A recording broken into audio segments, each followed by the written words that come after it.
Now, it's easy from this perspective to say you have to be disciplined and you have to have this approach. When you were winning in your first experience there, and the boardroom was like, oh, this guy Bob is the next guy, and you kind of have this like a little bit of a drop off. How were you getting yourself back mentally in the game? Did it affect you, your confidence at all, or not? Well, I think part of the way to approach that is if you have enough different positions or enough different trades or things like that, you don't want to get overly enamored in one particular view or time, one particular market, right? And so that's part of the way to conserve yourself, because as an example, if your edge is 60-40 or 55-45 and you got 20 markets on, you're going to have a few winners, you're going to have a few losers. Sure. And I know that it can sound like chaos to do a bunch of different trades at the same time, but it also is helpful in keeping yourself disciplined in the mental game. Because like the worst case you're going to do, in a terrible case, maybe you're down, you get 40 or 35% right and you lose, 60 or 65% in that sort of setting. So that's one way to kind of approach it. Mm-hmm. The other is, again, it being a head game. I think one of the hardest things is getting yourself away from the idea of what the markets say in a day-to-day is correct. It's a reflection of your ability. Your ability, right?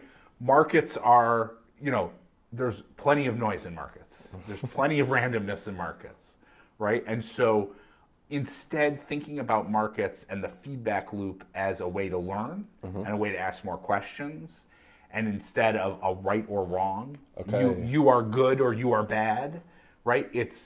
There's something to learn, something you didn't understand and something you did understand.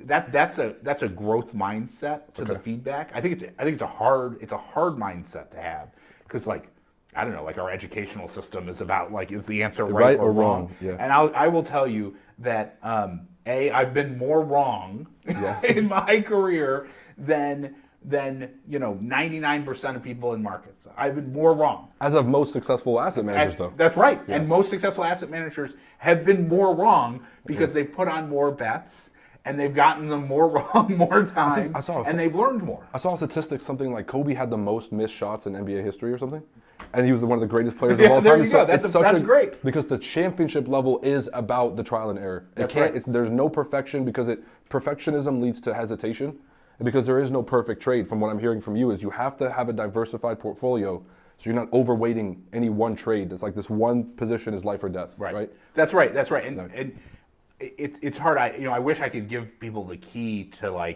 how do you transition from a right-wrong mindset to a learning mindset. But that is the difference. I have seen people who have much better, let's say, academic credentials, much higher IQs with bad approaches, with right-wrong approaches, and people with much worse academic credentials and much, and people who, on the IQ test may not be scoring nearly as high, who are way more successful because they're much more learning oriented. Yes.